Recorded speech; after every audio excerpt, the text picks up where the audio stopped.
and she also knew English because she had lived in England before. So we had actually more than 3 languages, but 3 languages we had very much in common. And we would code switch among those languages all the time. And that was part of our relationship. Except there isn't a whole community of women who speak Hungarian, French, and English, so it became a private thing. Whereas if here now all of us would be in the same school, and all of us would be cosmopolitan girls, then we would have that as something among us. And while the men of a certain class, of course, also had to learn French, and who weren't religious, they didn't use it in that same way to perform their personality, because they don't need it as much. They have all those advantages anyway. So the women end up doing this always much more. So Moroccan Arabic, Berber speakers. Okay, I'm just trying to see that we didn't skip anything here. Okay, so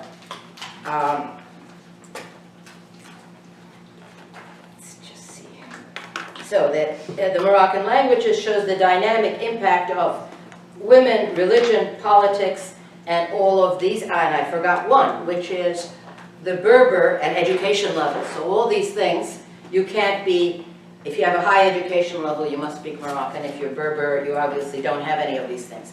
But the Berber has one leftover tremendous power, and that is, anybody read far enough to get that, what the Berber is used for, besides being nannies to the children and being the maids. Illiterate women, illiterates anywhere, there's always, not all illiterates, but illiterate societies will always have storytellers. And in this society, it is the women who are the storytellers primarily. They are the carriers of folk songs, of stories. And think about something all of you have heard about, which is the 1001 Nights, right? What is the story of the 1001 Nights? The king wants to, like, basically he sleeps with lots of women and then he kills them the night after, but she prolongs it by 20. Yes, there's a king, nice guy, who wants a virgin every night. So he has a virgin every night, and then he kills her afterwards.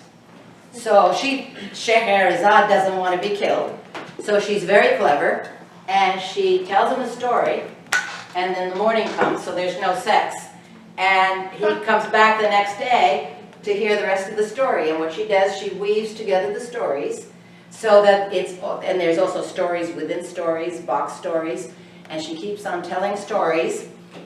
So in the end, he marries her. That's one version. Another version they do screw in between, because she also gives birth to several children while doing this. There's different versions of the story. But the point is what? One, who is the storyteller? The woman. The woman. And she doesn't just tell one story. She can weave stories. She also has a structure to the stories. Okay, like the Canterbury Tales, you know. So before the novel was born, the novel is a written form. Oral stories still had to be woven together in some way. And have some structure. The little stories fit into big stories. So all of that are the Arab stories. And what happened to the 1001 Nights, which, because it lived in oral versions, there were different versions of the stories circulating in the spoken languages, because that obviously wasn't in classical. And it would have been lost until it was in the 18th century that a French scholar who went to Arabia translated stories he heard into French. And the first written version we have is in French. Now, nobody told it in French. It was because it was in the spoken language that it didn't have prestige. It was the equivalent of I say, oh, you're reading romance novels, blah. You know, that's junk, right? It didn't have the prestige, but everybody was listening to it. I'm sorry, I spit on you. Okay. No, it's okay. That was just me picking at you. Okay, so oral genres is a very basic, fundamental thing to societies that it's hard for you to imagine, because now you live in such a written society. But even 100 years ago, that's one of the reasons I push those proverbs all the time, right? That's one that you still have a little bit, proverbs that people repeat, and some songs, lyric songs and things like that. But society was full of that, because that's how that culture was passed on, and it was the women's voices that did this. And so there is this romanticizing of the culture that is in the voices, interestingly, of women who otherwise are voiceless. And they only have a role in lamentation in funerals. This is one of the reasons that you see, and it always really annoys me, like in the New York Times, they'll have a big picture, somebody died, and they'll say, and all these crying relatives around this dead body. They're not crying relatives. They're always women, only women, and they're women, some of them may be relatives, but it isn't 15 relatives. They hire women who do songs of lamentation and crying. That's one of the roles that women have. Much like the Virgin Mary, who can only suckle Jesus or cry. There is no other role. She's never said anything. She's never been quoted as having an opinion or something. So lamentations and storytelling are, and I have a friend, the friend that I mentioned to you before, who was a professor in Tunisia, who I lived with there for a while. She actually worked on this, taking the tradition of those stories, some of those stories that we have that also came like into the Canterbury Tales in the 14th century and were adapted, came from Arabic into Europe and were written down in stories in Europe. Her own mother, although she was from a higher class, was illiterate, and all her mother's friends were illiterate. So like her mother would be maybe 85 today if she's alive. Every single woman over age 50 at that time in the 80s was illiterate. And so my friend, who was very much educated, she was a professor, had a PhD, spoke French and English, she did her dissertation by going among her mother's friends, and of course she had entree there because she was from there, and she listened to their stories, these oral stories that they told, and she wrote them down, and then she compared to those stories to some of the stories that circulate in the West in places like the Canterbury Tales in the 14th century. The same stories. And they're still alive in oral versions in the 20th and even 20th century Arabic. So this is an extraordinarily important point that I can't emphasize enough. And of course, as you know, I'm a medievalist by training, so this is something that I've been involved with all my life. Okay, so on to another one that up to now we're talking more about women. In the Barcelona example, we'll talk more about men who do the opposite. They are keeping them, they are resisting becoming bilingual. And this is, again, a different kind of, so again, in Morocco or Tunisia, everybody is involved in these four languages, even if they individually, you know nothing of classical Arabic, but you hear it every day, it's around you. Okay, so you're somehow involved in it, even if you don't know it. Whereas, again, the Dominicans are one immigrant group, so all of New York is not involved with it. Okay. What we have here, Pujolaricos, is about Barcelona. Now, Barcelona is in the north of Spain, so nationally it's Spain.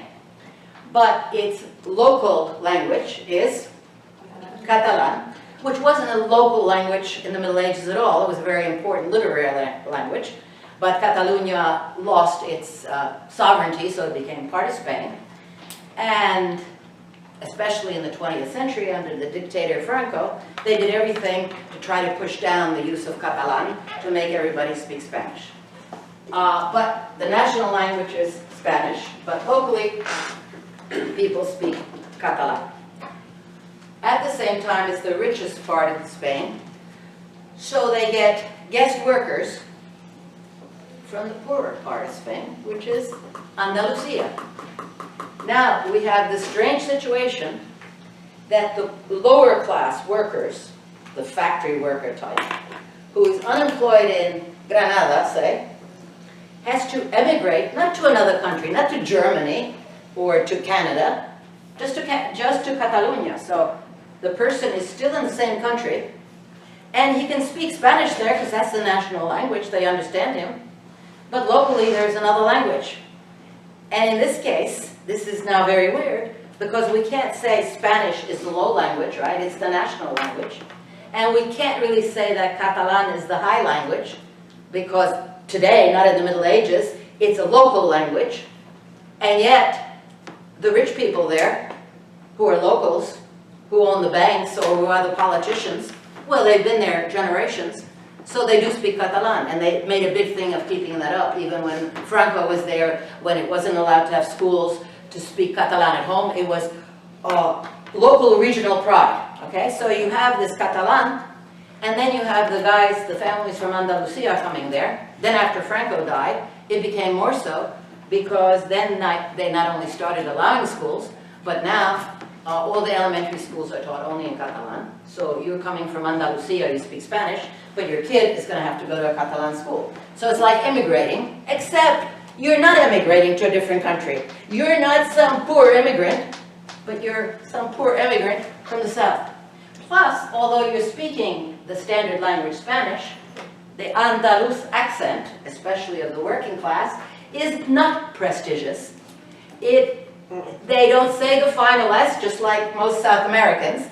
And so deletion of final S, so instead of los amigos, you say los amigos, is not prestigious.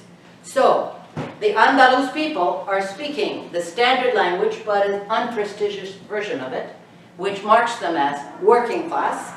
The locals are Catalan, which is not a prestige language, it's just a separate language in a way, almost like Canada has French and English, but not quite the same.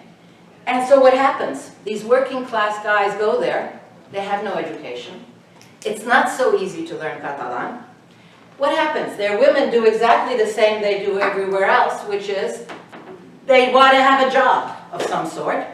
And that job, even if they're going to be waitresses, never mind if they want to be secretaries, they want to get involved in the local culture. Whereas these guys are really resisting, one, because it really is very hard for them. Because any immigrant, if you are uneducated in your own language and you only went to 6th grade or something, and all your friends are your own ethnicity, just like immigrants who come here. There are people who've been here 50 years and they don't learn the language. Or the factory you went to work, everybody else is of your ethnicity. So even though you're in New York, that doesn't mean you're going to learn English. So the same thing happens to these guys. And they end up hating Catalan. And one of the things they do is, I have it marked over here, but they do this in this article too, they mock Catalan men. They do pretend Catalan speaking to say that the Catalan men are effeminate, of course, right? They're not macho enough. That's their way of performing their machismo. So what happens here? If being a cosmopolitan woman, for women, gives them an entree into the larger world, what happens in the opposite case? You're a working class man with only an elementary school education. So what do you have left? You have left that I'm a guy, right? And since I can't learn Catalan, what am I going to do? I'm going to put down the guys who learn Catalan, but I'm also going to put down my friends, because one of the things that you have to do to perform your power, you can't perform it by spending a lot of money because you don't have it, or by having a fancy car, or having an arm candy girlfriend, or any of those things, and you don't happen to be great at football playing, then what do? And here's what we're going to see what they do.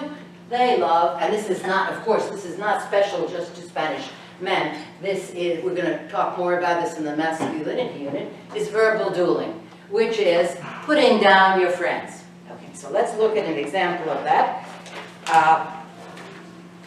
One guy says in the group, vamos al bocate aquel. Hey, let's go to that sandwich place. Let's go get a sandwich. Vamos al bocate. And his friend, that's Andres, says this, and his friend Luis says to him, mira, si quiere comer, te puedes amorrar entre mis patas, ¿sabes? If you want to eat, you can put your snout between my legs.